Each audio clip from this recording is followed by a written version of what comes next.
مکرم شفیع محتشم صلی اللہ تعالی علیہ وآلہ وسلم کا فرمان رحمت نشان ہے، اپنی مجلسوں کو مجھ پر درود پاک پڑھ کر آراستہ کرو، بے شک تمہارا مجھ پر درود پڑھنا قیامت کے دن تمہارے لیے نور ہوگا۔ صلو علی الحبیب صلی اللہ تعالی علی محمد صلی اللہ علیہ وسلم۔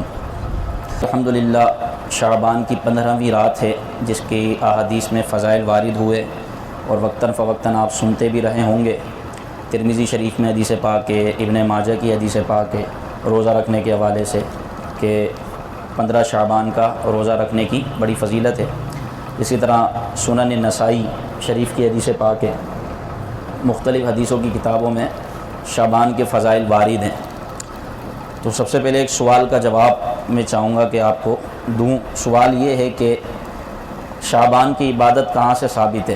یہ اکثر سوال کیا جاتا ہے اور وسوسہ ذہنوں میں ڈالا جاتا ہے بعض اوقات۔ تو شعبان میں عبادت کرنا، اس طرح اہتمام کرنا، یہ کہاں سے ثابت ہے؟ تو اس میں عرض یہ ہے کہ اللہ تبارک و تعالیٰ نے ایک نہیں دو نہیں بلکہ قرآن پاک میں سینکڑوں جگہ اپنی عبادت کا حکم ارشاد فرمایا، جیسے فاعبدنی، میری عبادت کرو، یا ایھا الناس اعبدوا ربکم، اے لوگو اپنے رب کی عبادت کرو جس نے تمہیں پیدا کیا، میری عبادت کرو، میری بندگی کرو، میری اطاعت کرو۔ درجنوں جگہ اللہ تبارک و تعالیٰ نے قرآن پاک میں ارشاد فرمایا۔ تو قرآن پاک میں اس بات کو ذکر نہیں کیا کہ فلاں دن عبادت کرنا، فلاں دن عبادت نہیں کرنا، فلاں رات عبادت کرنا، فلاں رات عبادت نہیں کرنا۔ جہاں اللہ اور اللہ کے رسول نے منع کیا ہے وہاں پر بتایا کہ کہاں عبادت نہیں کرنی۔ جیسے سورج جب ڈوب رہا ہے تو نماز نہیں پڑھو، جب مکروہ وقت آ جائے، سورج کے ڈوبنے کا وقت ہو، سورج کے طلوع ہونے کا وقت ہو، تو فرمایا نفل نہیں پڑھو، نماز نہیں پڑھو، یہ منع کیا۔ یہاں بتایا کہ یہاں پر عبادت نہیں کرنی، نماز نہیں پڑھنی، نفل نہیں پڑھنے۔ اسی طرح جب عید کا دن ہو تو روزہ نہ رکھو، کہ عید کے دن ایام تشریق میں روزہ رکھنا حرام ہے۔ تو جہاں عبادت منع تھی وہاں شریعت نے منع کیا، اللہ اور اس کے رسول نے بتا دیا کہ یہاں عبادت نہیں کرنی، یہاں روزہ نہیں رکھنا، یہاں جناب نماز نہیں پڑھنی، یہاں نفل نماز نہیں پڑھنی۔ باقی اس کے علاوہ ہر وقت اللہ کی عبادت کی جا سکتی ہے، ہر وقت اللہ تبارک و تعالیٰ کی عبادت کی جا سکتی ہے۔ اللہ اور اس کے رسول نے ہر وقت عبادت کرنے کا حکم ارشاد فرمایا، سوائے جو میں نے ذکر کیا۔ تو اب اگر کوئی اللہ تبارک و تعالیٰ کی عبادت سے روکے اور یہ کہے کہ اس رات عبادت کہاں سے ثابت ہے، تو یہ تو میں پھر یوں کہوں گا کہ منگل کے دن شادی کرنا کہاں سے ثابت ہے؟ آپ نے بدھ کے دن شادی کیوں کی؟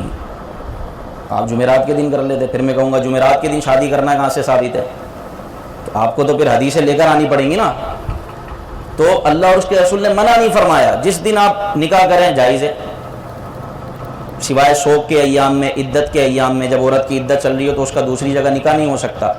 تو جہاں بتانے کا مطلب یہ، جہاں شریعت نے منع کر دیا اس کو بتا دیا، اس کو واضح کر دیا کہ اس دن عبادت نہیں ہوگی، اس دن روزہ نہیں ہوگا، اس دن نفل نماز نہیں ہوگی، اس دن نکاح نہیں ہوگا، ان ایام میں نکاح نہیں ہوگا۔ یعنی عدت کے ایام ہے، عورت کی ابھی طلاق کی عدت ختم نہیں ہوئی یا وفات کی عدت ختم نہیں ہوئی تو اس کا نکاح نہیں ہو سکتا جب تک کہ عدت ختم نہ ہو، نکاح منعقد ہی نہیں ہوگا۔ باقی اس کے علاوہ جس دن چاہیں، جس وقت چاہیں، جس رات میں چاہیں عبادت کریں، نکاح کریں، شریعت نے کوئی منع نہیں کیا۔ اب اگر کوئی یہ منع کرتا ہے کہ 15 شعبان کی عبادت کہاں سے ثابت ہے اور اتنا اہتمام نہیں کرنا چاہیے، تو ایسے محروم شخص کو کیا بولیں؟ ایسے محروم شخص کو کیا کہا جا سکتا ہے؟ دوسری بات کہا جاتا ہے کہ اگر اس میں عبادت یا رات جاگنے کی یا قبرستان جانے کی فضیلت وارد ہوئی ہے، حدیثوں میں آیا، تو وہ حدیث ضعیف ہے، ضعیف حدیث ہے، اور ضعیف حدیث پر عمل نہیں کیا جا سکتا۔ تو سب سے پہلے تو یہ سن لیں، آپ اس طرح کی باتوں کو سنا ہی نہیں کیا کریں۔ یہ جو اس طرح کی باتیں کرتے ہیں نا، حدیث ضعیف ہے، یہ وہ افراد ہوتے ہیں جو ضعیف الایمان ہوتے ہیں، جن کا ایمان ہی کمزور ہوتا ہے۔ ضعیف الاعتقاد لوگ اس طرح کی باتیں کرتے ہیں، حدیث ضعیف ہے۔ حدیث کبھی بھی ضعیف نہیں ہوتی۔ حدیث کو بیان کرنے والوں میں کچھ ایسے راوی ہوتے ہیں کہ جن کے پختہ ہونے میں شک ہوتا ہے، جس کی وجہ سے کہا جاتا ہے یہ حدیث ضعیف ہے، مجازن کہا جاتا ہے، حقیقتاً وہ راوی ضعیف ہوتا ہے، حدیث ضعیف ہے. تو اس طرح کی باتوں میں آنا ہی نہیں چاہیے کہ یہ ضعیف حدیث ہے. اب دیکھیں شعبان المعظم کی رات نبی پاک صلی اللہ علیہ وسلم سے قبرستان جانا ثابت ہے. یہ ترمذی شریف کی حدیث ہے. امام ترمذی نے حدیث پاک میں، حدیث کی کتاب میں یہ ذکر فرمایا، اور وہ حدیث پاک میں آپ کو سناتا ہوں اردو میں، کہ نبی پاک صلی اللہ تعالی علیہ وسلم بقیع غرقد جنت البقیع میں پائے گئے. سیدہ عائشہ امی جان رضی اللہ تعالیٰ عنہ ارشاد فرماتی ہیں میں نے رات کو حضور کو ڈھونڈا، تلاش کیا تو بقیع مبارک میں جنت البقیع میں ملے، قبرستان میں ملے. حضور علیہ السلام رات قبرستان تشریف لے گئے. میں پیچھے پیچھے ڈھونڈنے کے لیے گئی اور حضور علیہ السلام نے مجھے دیکھ کر فرمایا کیا تمہیں یہ خوف تھا کہ میں تمہاری حق تلفی کروں گا؟ تو سیدہ پاک رضی اللہ تعالیٰ نے عرض کیا رسول اللہ میں سمجھی کہ آپ دیگر ازواج مطہرات کے پاس تشریف لے گئے. تو اس وقت نبی پاک صلی اللہ علیہ وسلم نے ارشاد فرمایا کہ یہ شعبان کی 15ویں رات ہے. اللہ تبارک و تعالیٰ اس رات آسمان دنیا پر تجلی فرماتا ہے جیسی اس کے شان کے لائق ہے، اور اللہ تعالیٰ اس رات بنی کلب کی بکریوں کے بالوں سے زیادہ گناہ گاروں کو بخشتا ہے. یہ ترمذی شریف کی حدیث پاک ہے. اب نبی پاک صلی اللہ علیہ وسلم کا یہ مبارک عمل سامنے آیا کہ حضور علیہ السلام اس رات قبرستان گئے. حضور کا قبرستان جانا ثابت ہے. جب حدیث میں یہ بات آ گئی تو اب کیا حضرت موسیٰ علیہ السلام کا ثابت کریں گے جانا؟ جب نبی پاک صلی اللہ علیہ وسلم سے اس رات قبرستان جانا ثابت ہو گیا تو یہ امت کے لیے دلیل ہو گئی نا. اب کیا حضرت موسیٰ علیہ السلام کا قبرستان جانا ثابت کریں گے یا حضرت آدم علیہ السلام کا قبرستان جانا ثابت کریں گے؟ تو ہمارے نبی خود اس رات جنت البقیع میں تشریف لے گئے. اب یہ کہنا جناب صحابہ کرام کیا اپنی زندگی میں گئے؟ ارے اللہ کے بندے کمال ہو گیا. یعنی نبی پاک صلی اللہ علیہ وسلم کے عمل کے لیے صحابہ کا عمل ضروری ہے. قبرستان جا کر اپنے مرحومین کے لیے فاتحہ خوانی کرنا، ان کی قبر پر پھول ڈالنا، یہ بالکل جائز امر ہے، مستحب ہے. اس سے اگر کوئی روکتا ہے تو وہ غلطی پر ہے، وہ خطا پر ہے. اب یہ کہا جائے کہ نبی پاک، اب یہ سوال ہوتا ہے اس پر، جب یہاں تک تھوڑا سا وضاحت ہو گئی تو اب یہ سوال ہوتا ہے کہ حضور علیہ السلام تو رات کی تنہائی میں اٹھ کر تشریف لے گئے، کسی کو بتایا بھی نہیں. حضور خود تشریف لے گئے، جب کسی کو بتایا نہیں تو پتہ کیسے چلا؟ ایک ہی نہیں، جب حضور نے کسی کو بتایا نہیں تو یہ حدیث ہم تک کیسے پہنچی؟ حضرت سیدہ عائشہ رضی اللہ تعالیٰ عنہ نے پہنچائی، آپ نے روایت کی، آگے بیان کیا. سوال یہ قائم ہوتا ہے کہ نبی پاک صلی اللہ علیہ وسلم تنہائی میں رات کو خاموشی کے ساتھ صحابہ کو بغیر بتائے قبرستان تشریف لے گئے، تو تم بھی ایسی کرو. آپ لوگ تو جتھے کی شکل میں جاتے ہیں اور رش لگا ہوا ہوتا ہے قبرستان میں، حالانکہ یہ جائز ہے قبرستان جانا. تو میں نے عرض کیا کہ ہمیں نبی پاک صلی اللہ علیہ وسلم کی سنت پر عمل کرنے کا حکم ہے. حضور علیہ السلام سے ثابت ہے نا جانا. تو کون ایسا مسلمان ہوگا جو یہ کہے گا کہ یار میں نہیں جاؤں گا؟ ہر ایک مسلمان کی یا عاشق رسول کی یہ خواہش ہوتی ہے کہ نبی پاک صلی اللہ علیہ وسلم کے عمل پر عمل کریں، حضور کے طریقے پر عمل کریں. تو اب ہر ایک کی خواہش ہے کہ بھائی میں اس رات قبرستان جاؤں. اب وہ بھی تنہا اپنے گھر سے نکلا، آپ کی بات بڑی کرتے بغیر بتائے کسی کو تنہا اپنے گھر سے نکلا. امتی تو بہت ہے سرکار کے.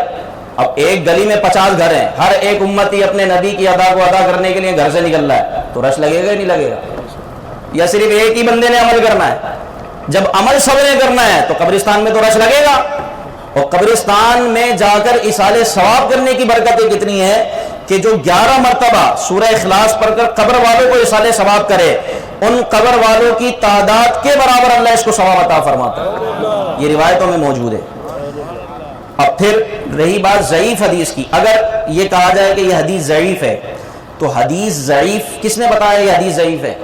آسمان سے فرشتے اترے تھے بتانے کے لیے کہ مولانا صاحب یہ جو حدیث آپ بیان کر رہے ہیں یہ ضعیف ہے. آپ بتائیں کس نے بتایا ہوگا یہ حدیث ضعیف ہے؟ اور حدیث ضعیف من گھڑت حدیث نہیں ہوتی.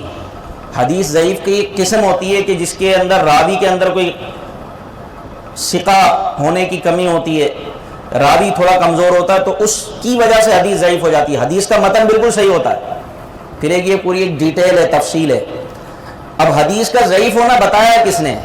سوال یہ حدیث بیان کرنے والے محدثین نے. جو اس حدیث کو جاننے والے تھے، حدیثوں کو پڑھنے والے تھے اور امام تھے، بڑے بڑے ائمہ، انہوں نے کہا کہ بھائی یہ حدیث ضعیف ہے۔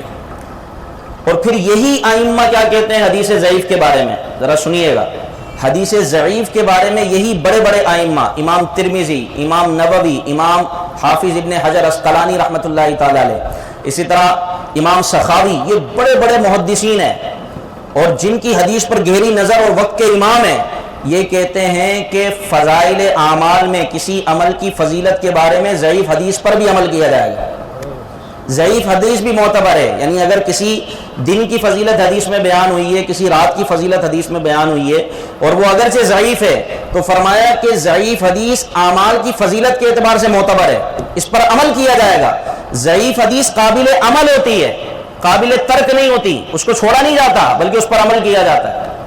تو آج کل عوام کو اتنا یوں سمجھے کہ گمراہ کرنے کی کوشش کرتے ہیں حدیث ضعیف کا نام لے کر، حالانکہ حدیث ضعیف تو قابل عمل ہوتی ہے۔ اس کو ہاں جس حدیث کو حدیث نہ کہا جائے وہ ہوتی ہے حدیث موضوع، من گھڑت، جس کو لوگوں نے اپنے پاس سے گھڑ لیا، اس کی علماء نے نشاندہی کی ہے۔ جو حدیث من گھڑت ہوتی ہے اس کے آگے لکھا ہوتا ہے ھذا حدیث موضوع، یہ حدیث موضوع ہے، من گھڑت ہے۔ اب اگر شعبان کی 15ویں رات والی حدیث ضعیف ہے بھی تو یہ فضائل اعمال میں معتبر ہے۔ صدیوں سے امت کا اس پر عمل چلا ہوا آ رہا ہے، بڑے بڑے ائمہ، امام ترمذی نے اپنی حدیث میں اس کو ذکر کیا۔ اگر حدیث ضعیف قابل عمل ہی نہیں ہوتی تو پھر حدیثوں میں بیان کیوں کی گئی؟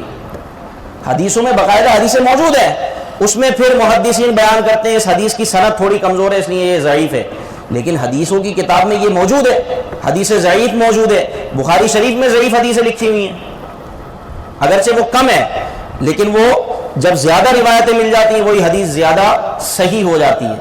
تو لہذا اس طرح کی باتوں میں آنا نہیں چاہیے، ورنہ انسان کا جو اعتقاد ہے، جو ایمان ہے، وہ کمزور ہو جاتا ہے۔ تو اس طرح کی باتوں میں بالکل آپ سنیں ہی نہیں اور آپ اپنے عمل سے تعلق رکھیں۔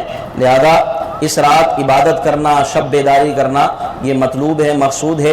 اور اس رات جا کر ہم کیا کرتے ہیں؟ اللہ پاک کی عبادت کرتے ہیں، ذکر و درود کرتے ہیں، نماز پڑھتے ہیں، صلاۃ و تسبیح پڑھتے ہیں۔ تو یہ سارے اعمال قابل عمل ہیں، قابل تحسین ہے، اللہ پاک ان کے صدقے ہماری مغفرت فرمائے۔ آسمان دنیا پر اللہ تعالیٰ اس رات خاص تجلی فرماتا ہے اور صبح فجر تک یہ اعلان ہوتا ہے کہ ہے کوئی ہم سے مغفرت طلب کرنے والا، ہے کوئی ہم سے رحمت طلب کرنے والا کہ اس کو رحمت سے نوازیں، مغفرت سے نوازیں، ہے کوئی روزی طلب کرنے والا۔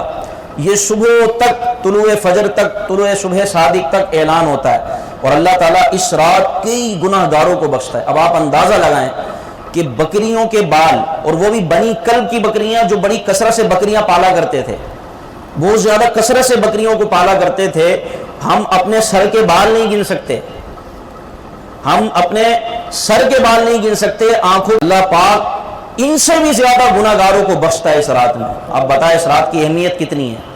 سبحان اللہ و بحمدہ سبحان اللہ العظیم، کتنی اہمیت ہے، اتنے لوگوں کی مغفرت ہوتی ہے۔ اللہ پاک ہم سب کی مغفرت فرمائے۔ مسلمان کو اور کیا چاہیے؟ پیسہ، مال، دولت سب یہیں رہ جائے گا، اصل ہے مغفرت۔ مرتے وقت ہم جب جائیں تو ہمارے جسم پر کوئی گناہ نہ ہو۔ یہ ایک مسلمان کا قیمتی سرمایہ ہے کہ وہ اللہ کی بارگاہ میں سرخروئی کے ساتھ حاضر ہو، یہ نہ ہو کہ اس کے جسم پر گناہوں کا ڈھیر ہو۔ تو اللہ پاک ہم سب کی مغفرت فرمائے۔ اللہ پاک نے امت محمدیہ کو ایسی ایسی راتیں عطا فرمائی، ایسے ایام عطا فرمائے جو پہلوں کو نہیں ملے، صرف اس لیے کہ میرے محبوب کی امت توبہ کرے اور میں اس کے سارے گناہ بخش دوں۔ یہ اس طرح کی پیاری پیاری راتیں اللہ نے صرف اسی امت کو عطا فرمائی ہیں، صرف اس لیے کہ محبوب کی امت بخشی جائے۔ اور پھر اپنے نبی پاک صلی اللہ تعالی علیہ وسلم کو شفاعت کا اذن عطا فرمایا، شفاعت کا مجدہ عطا فرمایا، پاک ان کی سفارش کو قبول فرمائے گا۔ تو یہ راتیں بھی اللہ کے محبوب صلی اللہ علیہ وسلم کے صدقے میں اللہ نے ہمیں عطا فرمائی ہیں۔ لیکن کچھ لوگ ایسے ہیں کہ جن کی اس رات بھی مغفرت نہیں اگر وہ توبہ نہ کریں۔ نمبر 1 کافر و مشرک، جبکہ اپنے شرک سے توبہ نہ کرے، اپنے کفر سے توبہ نہ کرے، اللہ پاک مشرک کو نہیں بخشے گا، کافر کو نہیں بخشے گا۔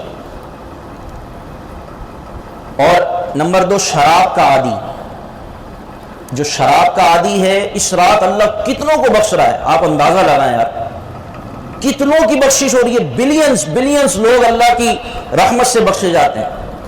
لیکن شراب کا عادی جو شراب پیتا ہے وہ شرابی ہے، اللہ تعالیٰ اس کو نہیں بخشے گا۔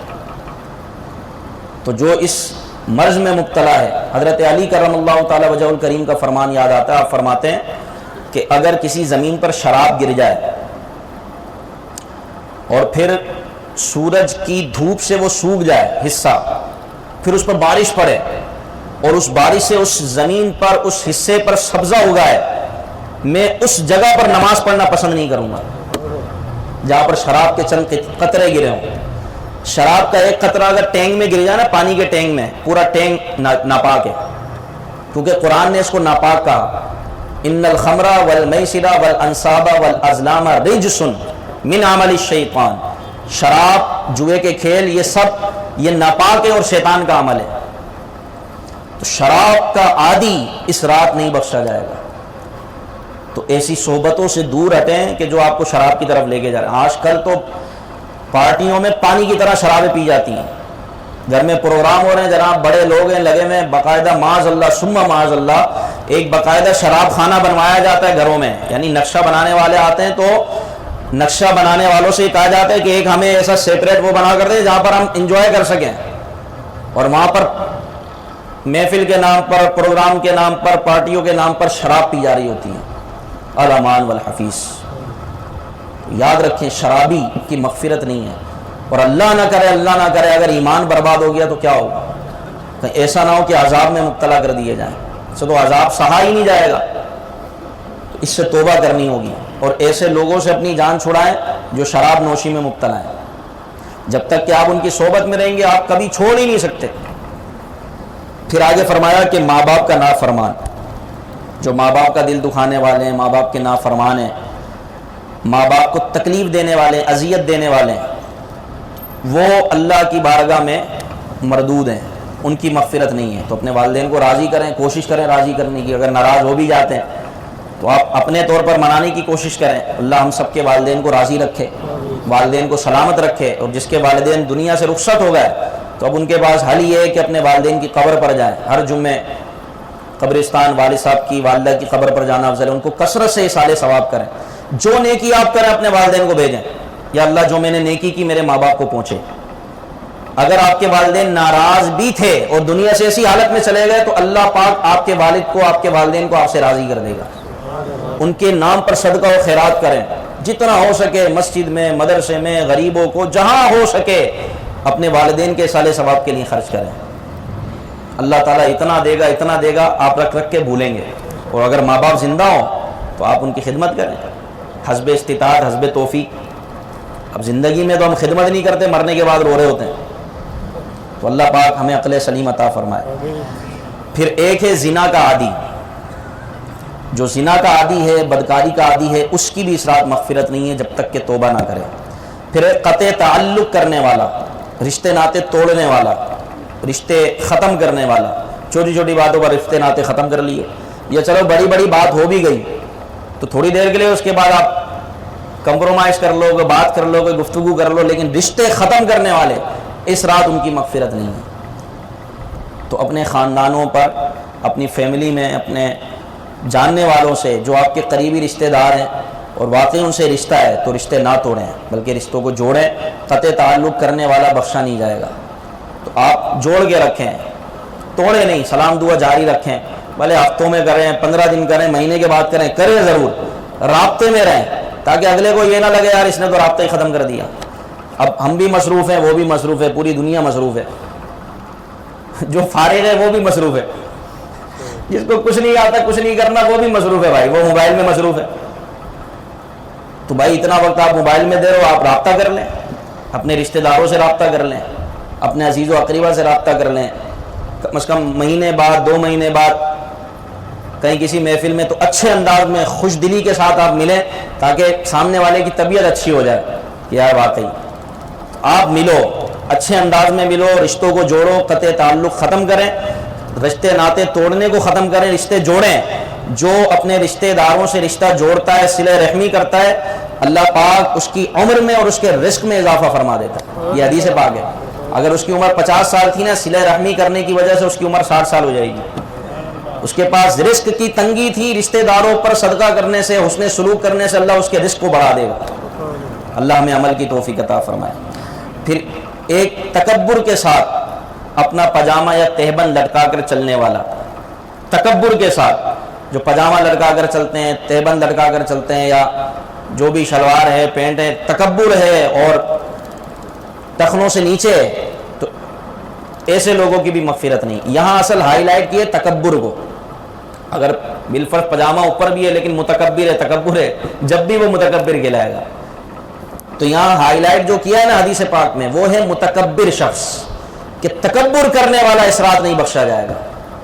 اب تکبر کی ایک علامت کو یہاں ذکر کیا کہ تکبر کی بہت ساری علامتیں، ان میں سے ایک علامت یہ ہے کہ بندہ اکڑ کے اور اپنے پاجامے کو ٹخنے سے نیچے کر کے چڑھے، اپنے پاجامے کو ٹخنے سے نیچے رکھ کے اکڑ کے چلے، تو یہ تکبر کی ایک علامت ہے۔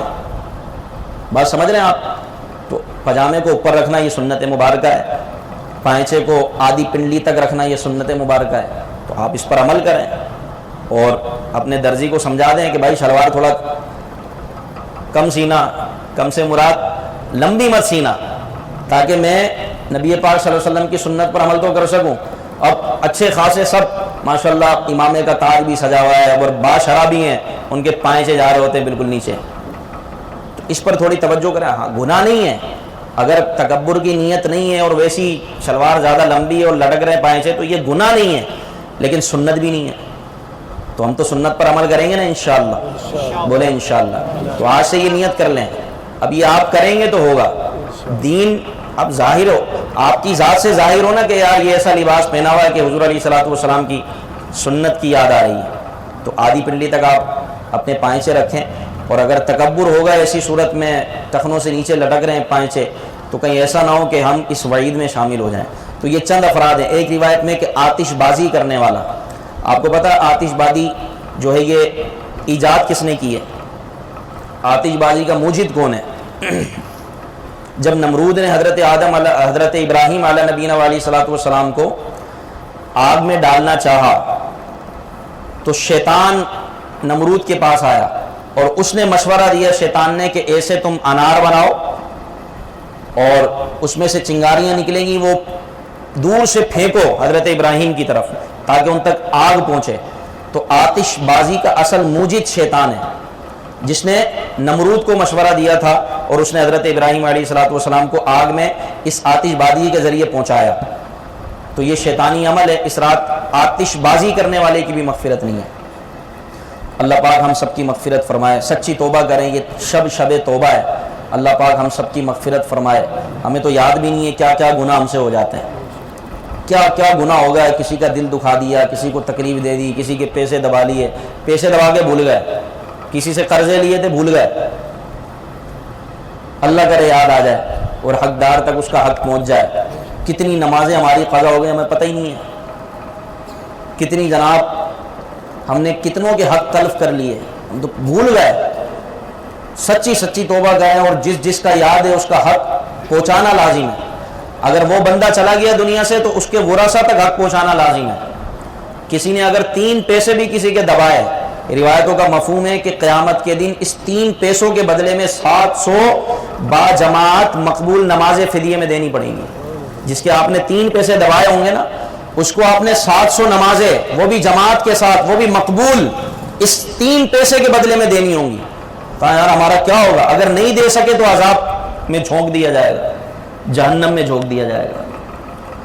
حق تلفی، اس لیے شب برات کے آنے سے پہلے سب سے معافی مانگنا چاہیے کہ یہ رات بڑی نازک ہے، اعمال نامے تبدیل ہوتے ہیں اور کئی لوگوں کے فیصلے ہو چکے ہوتے ہیں کہ اب ان کو مرنا ہے، کئی لوگوں کے کفن تیار ہو چکے ہوتے ہیں جن پر نام ہوتا ہے کہ یہ فلاں کا کفن ہے، کئی لوگوں کی قبریں بھی معین ہو چکی ہوتی ہیں کہ اس قبر میں جائے گا اور وہ حسرے ہوتے ہیں، کئی لوگ اپنے مکان بنانے میں مصروف ہوتے ہیں لیکن تقدیر کا فیصلہ ہوتا ہے کہ یہ مکان بنانے کے بعد داخل ہی نہیں ہو سکے گا، موت فوراً آ جاتی ہے۔ زندگی کا تو کوئی بھروسہ نہیں ہے، ہوا کا جھونکا ہے، یوں آیا اور یوں گزر گیا، پانی کے بلبلے، جیسے پانی میں بلبلے نہیں آتے، اوپر آئے اور کھڑ گئے، یہ زندگی کا ہے سلسلہ۔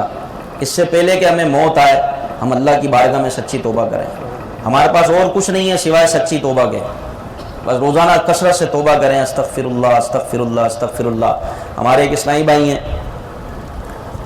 تو ان کے بچوں کے ماموں کا اچانک انتقال ہو گیا، مجھ سے زیادہ خبریں تو آپ کے پاس ہوں گی، اچانک انتقال ہوا۔ کیا ہوا؟ ایک چھوٹا سے یہاں پہ گلٹھی سی ہوئی، انہوں نے اپنے دوست سے کہا کہ یار یہ پتہ نہیں کیا غدود سا ہو گیا، کیا ہو گیا، سمجھ سے باہر ہے۔ انہوں نے کہا یار تو کوئی مسئلہ ہی نہیں ہے، فلاں اسپتال میں جاؤ، کوئی ایک کٹ لگائیں گے ہلکا سا یا چھوٹا سا آپریشن ہوگا، آپ صحیح ہو جاؤ گے۔ میرے فلاں رشتہ دار کو بھی ہوا تھا۔ اب وہ ینگ لڑکا تھا، 2 بچے اس کے چھوٹے چھوٹے، وہ اپنے بچوں کو بیوی کو کار میں بٹھا کے ہاسپٹل پہنچ گئے، کسی کو بتایا بھی نہیں، کیونکہ انہوں نے بولا بلاج میں لوگ پریشان ہوں گے، کس کو بتاؤ، چھوٹا سا تو مسئلہ ہے، ابھی جاؤں گا اور ابھی آ جاؤں گا۔ لیکن وہ ایسے گئے کہ آدھے گھنٹے میں اس کا انتقال ہو گیا بندے کا۔ اب نہ جانے کیا ہوا، کیا کٹ لگا، کوئی بے ہوش کیا، کیا ہوا کیا نہیں ہوا، اس کی آگے کی تفصیل تو میں نے نہیں پوچھی، بس یہ پتا چلا کہ وہ گئے ہیں، ان کا وہ آپریشن تھیٹر میں ڈاکٹر نے آپریشن کرنا شروع کیا ہے اور اس کا آدھے گھنٹے میں انتقال ہو گیا۔ بس کھڑے کھڑے بندہ گر جاتا ہے یار، موت آ جاتی ہے۔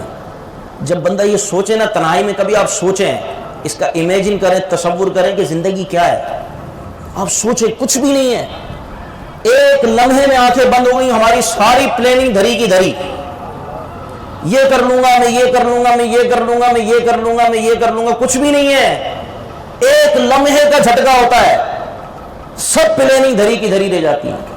قرآن پاک میں مرنے کے بعد انسان کو جو تمنا ہوگی اس کا ذکر کیا ہے، وہ تمنا کیا ہوگی؟ قرآن پاک پڑھیں، اللہ تعالیٰ فرماتا ہے وَأَنفِقُوا مِمَّا رَزَقْنَاكُم مِّن قَبْلِ أَن يَأْتِيَ أَحَدَكُمُ الْمَوْتُ، ہمارے دیے میں سے ہماری راہ میں خرچ کرو اس سے پہلے کہ موت آ جائے، من قبل ان یأتی احدکم الموت، اس سے پہلے کہ موت آ جائے۔ جب موت آ جائے گی تو پھر وہ کیا کہے گا مرنے والا؟ فیقول ربی لولا اخرتنی الی اجل قریب، وہ اپنے رب سے کہے گا اے اللہ تو مجھے اور مہلت دے، تھوڑی سی مہلت کیوں نہیں دی؟ اب مہلت اگر مل جاتی تو اب اس بندے کی تمنا کیا ہے؟ فاصدق واکن من الصالحین، تو تھوڑی مہلت مجھے دیتا تاکہ میں دنیا میں جاتا خوب صدقہ کرتا اور نیک لوگوں میں میرا شمار ہوتا، پھر تیری بارگاہ میں لوٹتا۔ اب آپ بتاؤ انسان مرنے کے بعد یہ تمنا کرے گا؟ ابھی وقت ہے، آپ نے کئی خبریں سن رکھی ہیں، فلاں مر گیا، فلاں کا انتقال، آپ کے رشتہ داروں میں ایسے ہوں گے یار رات تو مل کر آئے تھے، صبح انتقال ہو گیا۔ انسان کی زندگی کا کوئی بھروسہ ہی نہیں ہے، تو ہم کیوں نہ نیک اعمال کریں؟ ہم کیوں اپنی زندگی کو بالکل بھیڑ چال کی طرح، جانوروں کی طرح گزار رہے ہیں یار؟ بھروسہ نہیں ہے۔ ابھی ایک میں نے ویڈیو دکھائی تھی، میرے والد صاحب بھی بیٹھے میں ان کو دکھائی میں نے، ایک شیر ہے، شیر وہ مر رہا ہے، اس کا انتقال ہو رہا ہے، طبعی موت مر رہا ہے۔ اب اس ویڈیو میں اس کیمرے میں ریکارڈ کیا گیا اس کے آخری لمحات کو، اس کے آخری لمحات کو ریکارڈ کیا، وہ شیر ہے بھائی، لیکن وہ اچانک بدک رہا ہے اور کسی سے اپنے آپ کو بچا رہا ہے کہ غیر محسوس طریقے سے، مطلب کوئی نظر نہیں آ رہا لیکن وہ ہٹا رہا ہے، پیچھے ہٹا رہا ہے کہ کوئی اس کو مارنے کے لیے آ رہا ہے، کوئی اس پر جھپٹ رہا ہے۔ یہ اس کے آخری لمحات ویڈیو میں ریکارڈ کیے گئے ایک شیر کے، اور پھر اچانک وہ دھڑم کر کے گرتا ہے، لرزہ طاری ہوتا ہے جسم پر، اس کی روح نکل جاتی ہے۔ حالانکہ یہ جانور ہے، ان کا کوئی حساب کتاب نہیں ہے مرنے کے بعد، انسان کا تو حساب کتاب ہے۔ کتنی تکلیفوں سے نکلتی ہے روح، موت آتی ہے بہت تکلیف ہوتی ہے۔ نبی پاک صلی اللہ علیہ وسلم جب نزا کے عالم میں تھے، تعلیم امت کے لیے، ہمارے آقا ہیں، آپ پیشانی کو تر فرماتے، وہ فرماتے موت کی سختی بہت شدید ہے، حضور پیشانی کو تر فرماتے اور ٹھنڈی ٹھنڈی سانسیں لیتے۔ جب نبی پاک صلی اللہ علیہ وسلم کی بارگاہ میں موت کا فرشتہ آپ کی اجازت سے حاضر ہوا اور حضور فرماتے تھے بالرفیق الاعلی، بالرفیق الاعلی، میں نے رفیق اعلیٰ کو اختیار کیا، میں نے دنیا کو چھوڑا، رفیق اعلیٰ کو اختیار کیا۔ لیکن اس وقت آپ کتابوں میں پڑھیں نبی پاک صلی اللہ علیہ وسلم کی کیفیت کہ حضور علیہ السلام کی مبارک پیشانی پر پسینے تھے اور آپ پیشانی کو تر کرتے تھے۔ ہمارے آقا ہیں، یہ تعلیم امت کے لیے، ورنہ ان کے غلاموں کی یہ شان ہے کہ ان کی روح نکل جاتی ہے، وہ کہتے ہیں میں تو ایک مسئلے میں غور و فکر کر رہا تھا، مرنے کے بعد کوئی خواب میں دیکھ رہا ہے۔ امام محمد سے پوچھا حضور آپ کی روح کیسے نکلی؟ کہا کہ ایک مسئلے کے بارے میں غور و فکر کر رہا تھا، روح نکل گئی، پتہ ہی نہیں چلا۔ یہ اللہ کے نیک بندے ہوتے ہیں، اللہ کے نیک بندوں کی روح ایسے نکل جاتی ہے جیسے کہ آٹے سے بال نکال کر آپ پھینک دیتے ہو۔ لیکن گناہ کی وجہ سے انسان کی موت بڑی سخت ہو جاتی ہے، موت دشوار ہو جاتی ہے۔ آپ سب کرو یار، لیکن فرائض و واجبات کی پابندی کرو، بس آپ فرائض و واجبات کی پابندی کرو، اس کو نہیں چھوڑو۔ اور اپنی موت کو ہمیشہ یاد رکھیں، انشاءاللہ آپ نہ کسی کا مال دبائیں گے، نہ کسی پر ظلم کریں گے، بلکہ آپ بولیں گے جانے دو یار، میرا بھی اگر بندہ نہ جانے دو، کیونکہ آپ کے پیش نظر موت ہے۔ موت جس کے پیش نظر ہے وہ کبھی ظلم نہیں کر سکتا، اور جو موت کو بھول گیا ظلم و زیادتی پر اتر آئے گا، وہ وقت کا فرعون بن جائے گا جو موت کو بھول گیا، جو اللہ کے حضور قیامت کے دن کھڑے ہونے کو بھول گیا کہ مجھے جواب دینا ہے، حساب دینا ہے قیامت کے دن۔ وہ جس کو یہ ہوگا نا وہ کسی کا 1 روپیہ تک نہیں اٹھائے گا، میں آپ کو صحیح بتا رہا ہوں، 1 روپیہ بھی پڑا ہوگا وہ ہاتھ نہیں لگائے گا، کیونکہ اس کے دل میں یہ میں نے قیامت کے دن سوال کا جواب دینا ہے، قیامت کے دن میں کیا جواب دوں گا اللہ کی بارگاہ میں کھڑے ہو کر۔ اپنے دل میں موت کو یاد رکھیں، اور قبروں کی زیارت بھی اس لیے کی جاتی ہے، وہاں جا کے قبرستان جا کے ہنسی ٹھٹا نہیں کیا جانا چاہیے، قبروں کی اجازت، قبروں کی زیارت کی اجازت حضور نے اس لیے دی فَإِنَّهَا تُذَكِّرُ الْآخِرَةَ، کہ یہ تمہیں موت کی یاد دلاتی ہے، قبر کی زیارت تمہیں آخرت کی یاد دلاتی ہے۔ تو اللہ بس ہمیں آخرت کی یاد ہمارے دلوں میں بسائے رکھے، اور موت کو کبھی نہیں بھولیں۔ جتنا کثرت سے حدیثوں میں موت کا ذکر ہے نا، کسی اور کا ذکر نہیں ہے۔ اور پھر آپ جب سوچیں گے نا یار کچھ بھی نہیں ہے، پھر آپ کا دل جائے گا دین کی طرف، پھر آپ کا دل مائل ہوگا دین کی طرف۔ جب آپ یہ سوچ لیں گے یار مرنا ہی ہے اور کچھ بھی نہیں ہے، کچھ بھی کر لو، کفن میں جیبیں نہیں ہوں گی، کیا دنیا کے پیچھے لگے میں، صبح سے شام، شام سے رات، پھر صبح پھر رات، پھر صبح پھر رات، صرف دنیا دنیا دنیا دنیا۔ بھائی دین کہاں ہے جس پر ہمارا ایمان ہے، جس کلمہ پڑھ کر ہم مسلمان ہوئے ہیں، وہ ہماری زندگی میں کتنا ہے؟ تو سچی توبہ کریں، آج کی شب توبہ ہے، ایسی اللہ تعالیٰ کی بارگاہ میں توبہ کریں، میں بھی کروں، آپ بھی کریں، کہ ہماری زندگی عبادت والی زندگی بن جائے۔ حضرت موسیٰ، اللہ تعالیٰ گناہوں کو معاف کرنے پر قادر ہے، بڑے سے بڑا گناہ کیوں نہ ہو جائے، اس کی رحمت سے کبھی مایوسی نہیں ہونا، کیونکہ مایوسی کفر ہے، کتنا ہی بڑا گناہ ہو جائے اللہ پاک گناہ معاف کرنے پر قادر ہے۔ بنی اسرائیل کا ایک شخص 40 سال سے گناہ گار، 40 سال سے وہ گناہ کر رہا تھا، بنی اسرائیل پر قحط پڑ گیا، بارشیں رک گئی۔ اب ذرا یہ دل کے کانوں سے سنیے گا، بارشیں رک گئی، قوم حضرت موسیٰ علیہ نبینا علیہ صلاۃ والسلام کی بارگاہ میں حاضر ہوئی، یا کلیم اللہ، اے اللہ کے کلیم، قحط پڑا ہوا ہے، ہمارے مال و مویشی مر رہے ہیں، ہمارے بچے پیاس سے بلک رہے ہیں، ہمارا مال ذخیرہ سب برباد ہو گیا، اے رب کے کلیم اللہ پاک کی بارگاہ میں دعا کریں اللہ ہم پر بارش نازل فرمائے۔ قحط پڑا ہوا تھا سخت، بارش رک گئی تھی۔ حضرت موسیٰ علیہ نبینا علیہ صلاۃ والسلام نے اللہ کی بارگاہ میں رجوع کیا، آپ کلیم تھے، اللہ کی بارگاہ میں کلام کرتے تھے۔ اللہ پاک نے وحی فرمائی، اے موسیٰ قوم کو لے کر نکلو اور سب جمع ہو جاؤ۔ حضرت موسیٰ علیہ نبینا علیہ صلاۃ والسلام 70,000 مجمع کے ساتھ ایک میدان میں جمع ہو گئے، اور گڑ گڑا کر بڑی عاجزی کے ساتھ رو رو کر قوم نے التجائیں کی کہ اللہ بارش نازل فرما دے، اے اللہ بارش برسا دے۔ تو پھر اللہ پاک نے وحی فرمائی حضرت موسیٰ علیہ نبینا علیہ صلاۃ والسلام کو، اور کہا کہ اے موسیٰ میں تم پر بارش بھیجوں گا، موسلا دھار بارش برساؤں گا، لیکن تمہارے مجمع میں ایک ایسا گناہ گار ہے جو 40 سال سے میری نافرمانی کر رہا ہے، جو 40 سال سے میری نافرمانی کر رہا ہے، اس کو کہو کہ مجمع سے نکل جائے، اس کی نحوست کی وجہ سے تم پر بارش نہیں برس رہی۔ یار کتنا گناہ گار ہوگا وہ شخص، آپ سوچیں تو صحیح، کیسا ہوگا جو 40 سال سے کیا گناہ کر رہا ہوگا جس کی نحوست سے اللہ پاک بارش نہیں برسا رہا۔ آپ سوچیں کتنا گناہ گار ہوگا۔ اللہ پاک فرماتا ہے موسیٰ اس سے کہہ دو کہ یہ نکل جائے مجمع سے، اس کی نحوست سے بارش نہیں برس رہی، یہ مجمع سے اٹھے گا میں تم پر بارش نازل فرما دوں گا۔ اس کا گناہ کیسا ہوگا آپ اندازہ لگاؤ۔ حضرت موسیٰ علیہ السلام نے کہا کہ مولا 70,000 کا مجمع میں کیسے اعلان کروں، میری آواز کیسے پہنچے گی؟ آپ نے فرمایا، اللہ پاک نے حکم دیا کہ اے موسیٰ تمہارا کام اعلان کرنا ہے، آواز پہنچانا میرا کام ہے۔ حضرت موسیٰ علیہ السلام نے اعلان کیا کہ اے وہ شخص جو 40 سال سے رب کی نافرمانی کر رہا ہے، تیری نحوست کی وجہ سے ہم پر بارش نہیں برس رہی، یہاں سے چلا جا، تو یہاں سے جائے گا تو اللہ پاک ہم پر بارش نازل فرمائے گا۔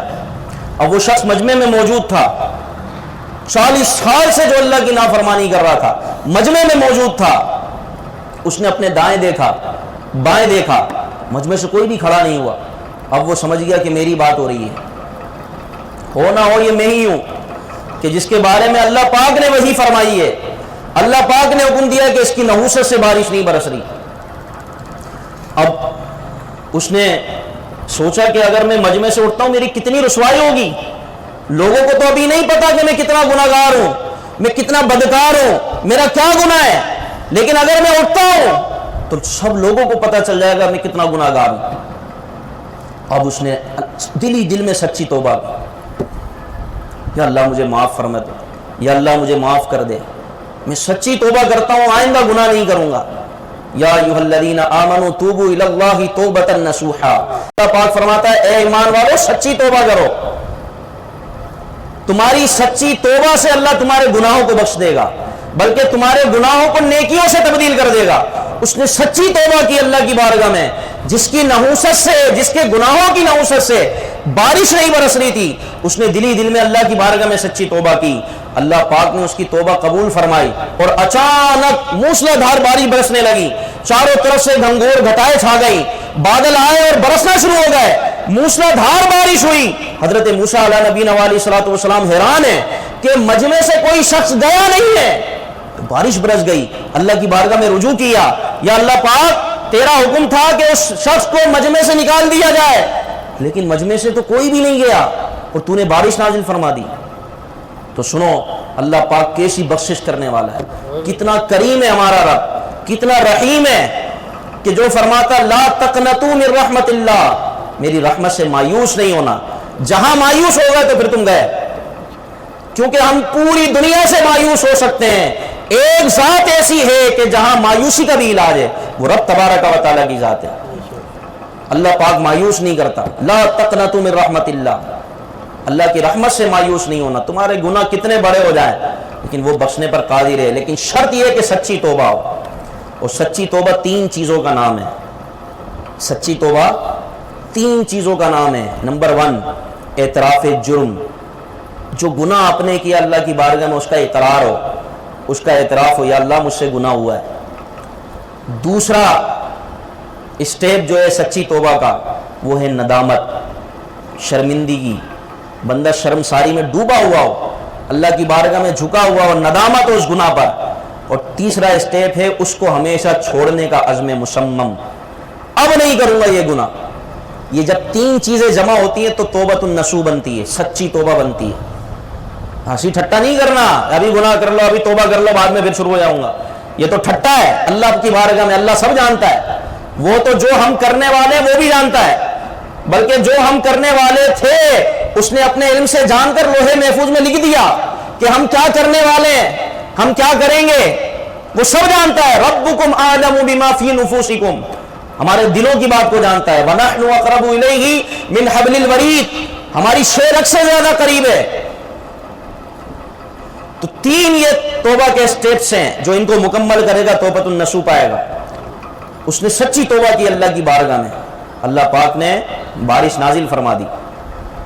حضرت موسیٰ علیہ السلام نے عرض کی باری تعالیٰ کوئی بندہ اٹھ کر نہیں گیا، تو اللہ پاک نے ارشاد فرمایا موسیٰ جب تم نے اعلان کیا اس کو رسوائی کا خوف ہوا، وہ اس مجمع میں موجود ہے، لیکن اس کو یہ ڈر تھا کہ اگر میں کھڑا ہو گیا تو میری رسوائی ہو جائے گی۔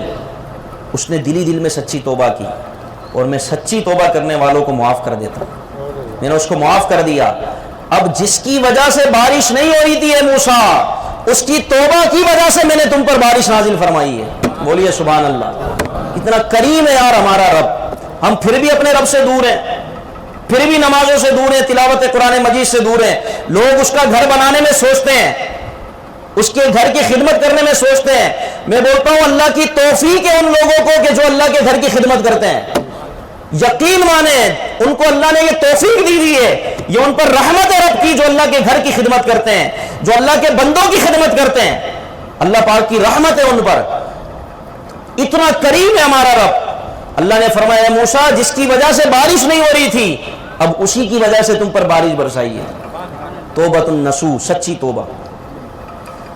حضرت موسیٰ علیہ السلام نے عرض کی باری تعالیٰ مجھے اس کا بتا وہ کون ہے۔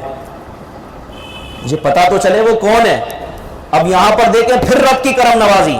اللہ پاک نے فرمایا موسیٰ جب وہ گناہ گار تھا تو میں نے اس کا پردہ ظاہر نہیں کیا, اس کا پردہ رکھا, اس کا حجاب رکھا, لوگوں سے چھپا کے رکھا. اب تو وہ توبہ کر کے میرا نیک بندہ بن گیا ہے, اب کیسے اس کا پردہ ظاہر کر دوں. کتنی کرم نوازی ہے رب کی یار. بس اللہ پاک ہمیں سچی توبہ کی توفیق عطا فرمائے. سچی توبہ کریں, آج کی رات توبہ کی رات ہے, اور پھر کل سے نیک اعمال کا سلسلہ شروع کر دیں. آپ کی نماز نہیں چھوٹے, آپ کا کوئی نیک عمل نہیں چھوٹے. فرائض و واجبات کی ایسی سختی ہو, دنیا ادھر کی ادھر ہو جائے, آپ نے نہ فرض چھوڑنا ہے نہ واجب. بولے انشاءاللہ عز و جل. بس اس پر سختی سے کاربند ہو جائے, یہی زندگی ہے. ورنہ اتنا بوجھ لے کر مریں گے نا ہم, گناہوں کا, قضا نمازوں کا, قضا روزوں کا, ہمارا ہوگا کیا؟ ویسی گناہوں کا بوجھ اتنا ہے, اور یہ عبادت جو ہم سے چھوٹ گئی اس کا بوجھ الگ ہوگا, اور پھر ہم دنیا سے چلے جائیں گے. تو جتنا جلدی ہو سکے اپنی بقیہ قضا نمازیں بھی پوری کریں. اس کا طریقہ آپ پوچھیں, آسان طریقہ ہے. اپنے جو روزے آپ نے چھوڑے اس کی بھی قضا کریں, اور اپنے فرائض سے سبکدوش ہوں. اللہ پاک ہمیں عقل سلیم عطا فرمائے. تو حضرت موسیٰ علیہ السلام کے اس امتی پر اللہ نے اتنا کرم کیا, تو ہم تو نبی پاک صلی اللہ علیہ وسلم کے امتی ہیں یار. معاف کرنا شعار تیرا, پہاڑ جیسی خطا میری, مگر بہت ہے عطائے تیری. پہاڑ جیسی خطا میری, مگر بہت ہے عطائے تیری. معاف کرنا شعار تیرا, مجھے خدایا معاف کر دے. معاف کرنا شعار تیرا, مجھے خدایا معاف کر دے. اللہ کی بارگاہ میں سچی توبہ کریں. انشاءاللہ صلاۃ و تسبیح کی نماز ہوگی 11:30 بجے, ذکر ہوگا, دعا ہوگی. دعا میں گڑ گڑا کے اللہ پاک کی بارگاہ میں توبہ کریں. یہ رات واقعی توبہ کی رات ہے, اور اللہ تعالیٰ مغفرت تقسیم فرما رہا ہے. کوئی مغفرت طلب کرنے والا جس کو بخش دوں. اور پھر کل کا روزہ رکھیں انشاءاللہ غالباً 5:06 7, یہ آپ 6 کر لیں چلیں, تو 5:06 جو ہے یہ سحری کا آخری وقت ہے. 2-3 منٹ پہلے آپ اپنے سحری اینڈ کر لیں. تو کل کا روزہ بھی رکھیں کہ نبی پاک صلی اللہ علیہ وسلم نے کل کا روزہ رکھا. راہ خدا میں خرچ کریں, اور جہاں موقع ملے اللہ و زکوٰۃ, ابھی جیسے رمضان آ رہے ہیں, ہو سکے تو پہلے سے زکوٰۃ نکالیں تاکہ غریبوں کو, فقراء کو عید منانے میں, رمضان کا اہتمام کرنے میں آسانی ہو, سہولتیں ہوں. اپنے رشتہ داروں میں ایسے غربا کو دیکھیں, آپ کے پڑوس میں غریب ہیں, ایسے افراد ہیں واقعی مستحق ہیں, آپ ان کی مدد کریں اور پہلے سے دیں. ہم بالکل رمضان کے اینڈ میں دے رہے ہوتے ہیں, جب بالکل لوگ عید کے تیاری سے بھی فارغ ہو چکے ہوتے ہیں. تو آپ شروع میں دیں بھائی, ہو سکے تو شعبان میں نکال دیں. اور یہ صحابہ کا معمول تھا کہ وہ شعبان میں ہی سب کچھ کر دیا کرتے تھے, اور رمضان میں فارغ ہو کر عبادت کرتے تھے. تو آپ, اللہ نے اگر آپ کو دیا تو آپ شعبان میں نکالیں, اور ایسے غریبوں کو ڈھونڈ کر ان کی مدد کریں. اور ہماری دعوت اسلامی کو بھی کم از کم اپنی آدھی زکوٰۃ دیں گے نا انشاءاللہ. اس تحریک اور اس تنظیم کو نہیں بھولیں. امیر علیہ سنت ہمارے پیر و مرشد فرماتے ہیں پہلے اپنے رشتہ داروں کو دیکھیں, ان میں سے جو بچ جائے ہماری دعوت اسلامی کو دیں. اب دعوت اسلامی ہے کیا؟ دعوت اسلامی 1981 میں اس کی ابتدا ہوئی, اور ایک مرد قلندر تنہا چلے تھے اس جذبے کے ساتھ کہ مجھے اپنی اور ساری دنیا کے لوگوں کی اصلاح کی کوشش کرنی ہے. تنہا چلتے رہے, اور آہستہ آہستہ کارواں بن گیا, اور آج دنیا کے 200 سے زائد ممالک میں الحمدللہ دعوت اسلامی کا پیغام پہنچ چکا ہے. دعوت اسلامی نے اجتماعات شروع کیے. پہلے ایک علاقے میں اجتماع ہوتا تھا چھوٹی سی مسجد میں, پھر ایک پورے شہر کا اجتماع ہونے لگا, پھر اللہ نے کرم کیا تو پورے صوبے کا اجتماع ہونے لگا, پھر بین الاقوامی اجتماع شروع ہو گیا دعوت اسلامی کا الحمدللہ. پھر دعوت اسلامی نے جامعۃ المدینہ کا آغاز کیا جہاں پر عالم بنایا جاتا ہے, اور دیکھتے ہی دیکھتے لیٹسٹ جو ہے معلومات کے مطابق 600 کے قریب پاکستان میں ملک پاکستان میں 600 کے قریب جامعۃ المدینہ موجود ہیں، جس میں اب تک کی کارکردگی یہ ہے کہ 15,000 سے زائد علماء فارغ التحصیل ہو کر نکل چکے، اور دعوت اسلامی نے اس امت کو 15,000 علماء دیے جو اپنی اپنی مساجد میں لوگوں کی اصلاح کر رہے ہیں، ان میں سے میں بھی ایک ہوں۔ اور الحمدللہ پھر دعوت اسلامی نے مدرسۃ المدینہ بنائے، اب تک 4,000 مدرسۃ المدینہ دعوت اسلامی کے زیر اہتمام ہے، جس میں فری آف کاسٹ فی سبیل اللہ قرآن پاک کی تعلیم، حفظ و ناظرہ کی تعلیم دی جاتی ہے۔ اب تک کی رپورٹ کے مطابق 70,000 کے قریب مدرسۃ المدینہ سے پڑھنے والے وہ طلبہ جنہوں نے ناظرہ کیا اور حفظ مکمل کیا، اور وہ ہر سال تراویح میں قرآن مجید سناتے ہیں۔ کتنا زبردست کام ہے دین کا۔ 70,000 حفاظ دعوت اسلامی نے اب تک 81-82 سے 85 سے نکالے ہیں، 70,000، اور یہ سفر اب جاری ہے۔ پھر دعوت اسلامی 2020 کا معاملہ ہے، 2005 میں جب زلزلہ آیا تھا بڑا خطرناک، تو دعوت اسلامی نے اس وقت ایک ویلفیئر قائم کی جس میں ہزاروں لوگوں کی امداد کی دعوت اسلامی نے۔ یہاں سے راشن گئے، وہاں کشمیر کے اسلامی بھائی راشن کے ٹرک بھر کر لے کر آئے، اور یوں دعوت اسلامی نے ویلفیئر کا آغاز کیا۔ پھر آیا جناب 2020 پچھلا سال، لاک ڈاؤن کا سال، جس میں سب بند، معیشت کا پہیہ جام، انڈسٹریوں پر تالے، کمپنیوں پر تالے، اور سیٹوں نے اپنے اپنے ملازمین کو چھٹی دے دی، بعض لوگوں نے لوگوں کو فارغ کر دیا، سب کچھ بند تھا۔ اس وقت ایسے موقع پر تھیلیسیمیا کے مریض بچے جن کو ہر مہینے میں 2 مرتبہ خون کی بوتل چاہیے ورنہ وہ مر جائیں، ہر مہینے میں 2 مرتبہ خون کی بوتل چاہیے، یہ ویڈیو وائرل ہوئی۔ ہسپتالوں میں عملہ نہیں ہے، اگر ہسپتالوں میں جگہ نہیں ہے، جگہ ہے تو عملہ نہیں ہے، لاک ڈاؤن کی صورتحال ہے، سب کرونا وائرس میں مبتلا ہیں۔ ان بچوں کی طرف نظر کون کرے؟ چھوٹے چھوٹے بچوں نے پلے کارڈ اٹھا کر یہ ویڈیو بنائی، وہ وائرل ہوئی کہ ہمیں بچا لو ورنہ ہم مر جائیں گے۔ تو اس مرد قلندر نے جو امت کا درد رکھنے والے ہیں، انہوں نے یہ اعلان کیا کہ ان چھوٹے بچوں کو جو تھیلیسیمیا کے مریض ہیں ان کو خون دیا جائے، خون ڈونیٹ کریں۔ ارے میں حیران ہوں کہ جہاں کرونا وائرس سے لوگ گھروں سے باہر نہیں نکل رہے تھے، اس مرد قلندر کی آواز پر 30,000 سے زائد خون کی بوتلیں، بلڈ بوتلز جمع ہوئی اور ان تھیلیسیمیا کے مریضوں کو پہنچی۔ یہ پاکستان کی تاریخ کا ریکارڈ ہے کہ ایک آواز میں لوگ باہر نکلے، اسلامی بھائی، انہوں نے خون ڈونیٹ کیا اور ان بچوں تک خون پہنچایا۔ 30,000 بوتلیں دعوت اسلامی نے فراہم کی ہیں۔ الحمدللہ، یہ ہے آپ کی تحریک دعوت اسلامی۔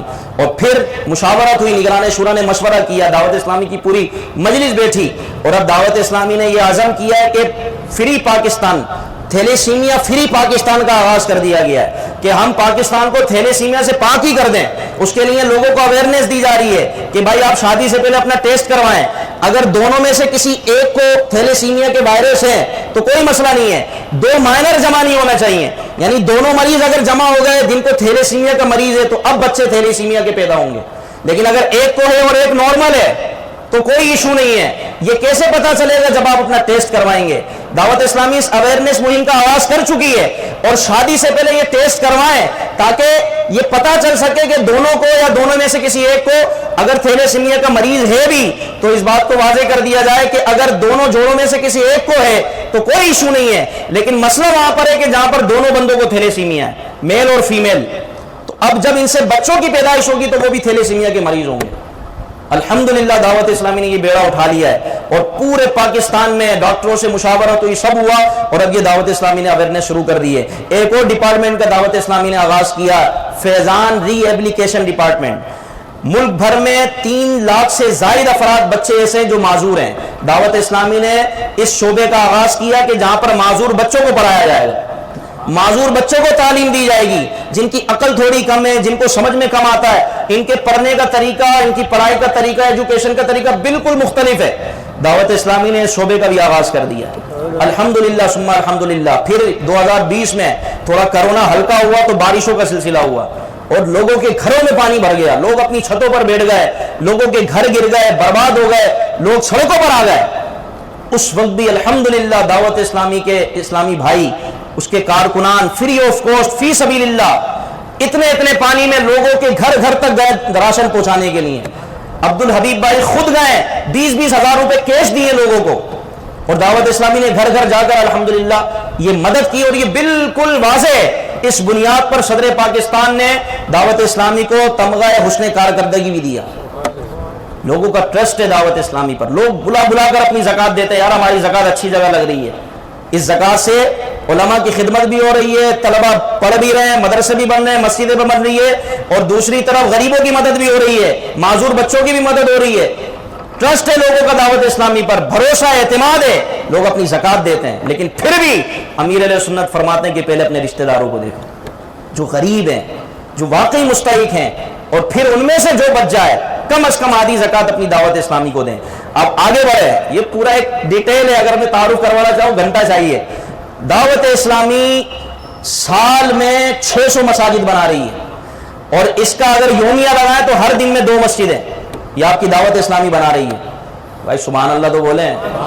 یہ دین کے قلعے ہے, دین کی بنیادیں دعوت اسلامی کھڑی کر رہی ہے. جہاں فتنوں کا دور ہے, کہیں دین سے آزادی کے نام پر عورتیں نکلی ہوئی ہیں, کہیں جناب اسلام پر اعتراض ہو رہے ہیں, واللہ باللہ تاللہ یہ دعوت اسلامی ہے جو امت کو بچا کے رکھی ہوئی ہے, اور اسلام پر سب کو گامزن کیا ہوا ہے. جہاں صحابہ کی بھی محبت مل رہی ہے, اولیاء کی بھی محبت مل رہی ہے, غوث پاک کی بھی محبت مل رہی ہے, خواجہ صاحب کی بھی محبت مل رہی ہے, شعبان میں عبادتیں بھی ہو رہی ہیں, رجب کی رات بھی منائی جا رہی ہے, شب قدر بھی منائی جا رہی ہے, اعتکاف بھی ہو رہا ہے. اور جہاں کرونا کی دہشت دیگر چینلز نے پھیلائی ہوئی تھی اور ایک بالکل خوف و ہراس کا ماحول تھا, وہاں مدنی چینل نے ایک مؤثر کردار ادا کیا اور لوگوں کی ٹینشنوں کو دور کیا اور لوگوں کو ٹینشنوں سے نکالا.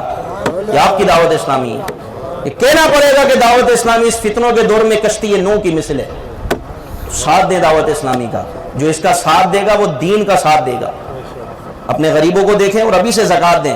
آپ ہمیں بلائیں, ہم آپ کے پاس آئیں گے زکات لینے کے لیے, اور صحیح مصرف میں آپ کی زکات استعمال ہوگی, اللہ نے چاہا تو. ورنہ بیچارہ بھولا بالا بندہ ہوتا ہے, زکات دے دی, پتہ چلا وہ تو 10 بندوں سے اور زکات لے کے بیٹھا ہوا, 10 بندوں سے اور زکات لے کے بیٹھا ہوا, تو زکات ہی ادا نہیں ہوئی.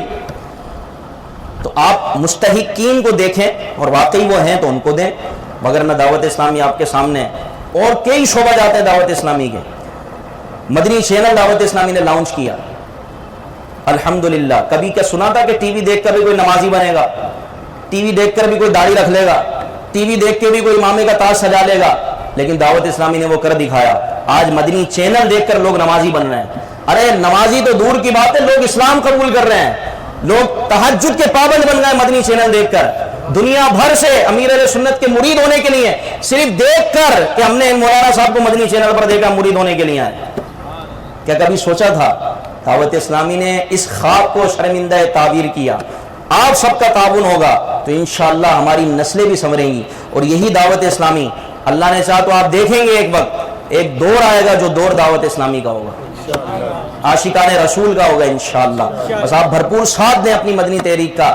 اللہ نے چاہا تو آپ کو اس کی برکتیں ملیں گی. اللہ پاک ہمیں عمل خیر کی توفیق عطا